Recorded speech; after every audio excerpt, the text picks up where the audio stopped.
Tonight, I start with the words from one of my favorite Kenyan artists, Major. He says, "Karibu Kanairo, karibu Kenya, kuja nikushow vako za Wakenya."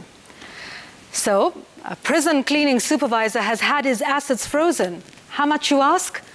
257 million shillings, and cars worth 32 million shillings. Nasi vako. And it's a storyline that is all too familiar in this country. He supplied air, or to be more precise, nothing at all. It really is a case, though, of same script, different cast.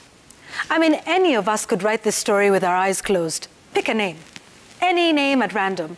Pick any government institution or ministry and let your imagination run wild with the storyline. It'll most likely be true, or is happening chini ya maji, as we like to say, waiting for an expose. Give it time. The more incredulous your storyline, the better.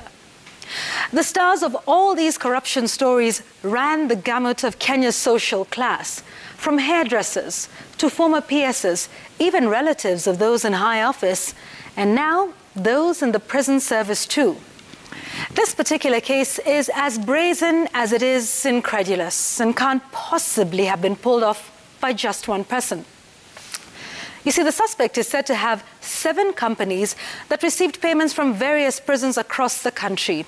In fact, EACC confirms that no goods were supplied and that no records exist at the prison facilities that would show evidence of any local purchasing order known as an LPO, delivery notes, or even payment vouchers.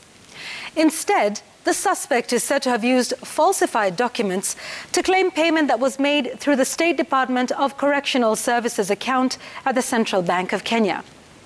Now, how's that for a tale that sounds like it would make for great content on the Investigation Discovery Channel?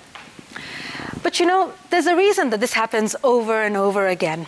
And just in case you might be thinking that it's bad for him, think again, going by how things go in this country. You see, he, just like many others in this country, may have just launched his career in politics. As my colleague Jamila Mohammed reminded us on her memo last week, some of the most successful political careers have been launched in this manner. Just take a look at the ballot paper in 2022 and you'll see what I mean.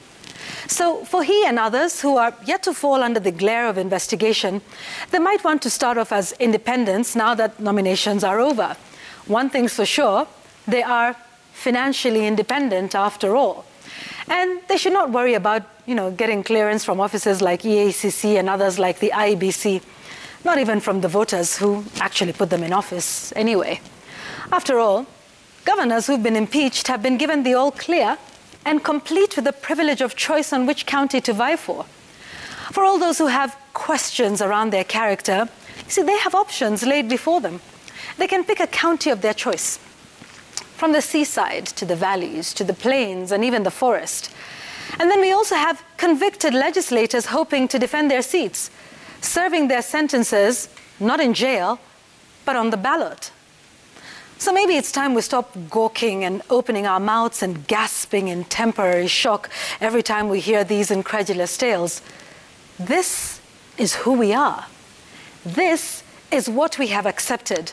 And this is what we have decided as our value standard. And this is how they keep robbing us blind, time after time, with a typical slap on the wrist as consequences. That's my take tonight.